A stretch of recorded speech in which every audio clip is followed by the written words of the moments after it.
Welcome to the Banker Lamp. Please enjoy the video.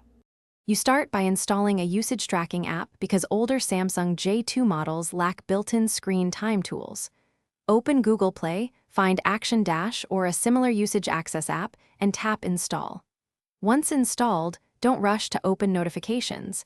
Instead, go straight to Settings to grant the app usage access permission. This permission lets the app read app usage data. Without it, you'll see nothing.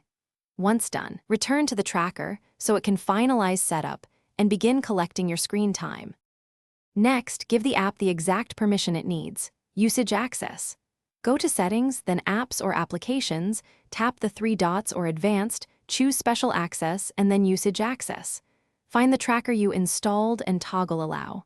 If the app asks for display over apps or do not optimize battery, grant those too so background collection works reliably. Once granted, open the tracker and let it run for several minutes so it can gather app-by-app time and build accurate reports. Finally, review your screen time in the tracker's dashboard to see daily, weekly, and per app breakdowns. Tap an app to drill into minutes and sessions. You can enable persistent notifications or add a home screen widget for instant glanceable stats.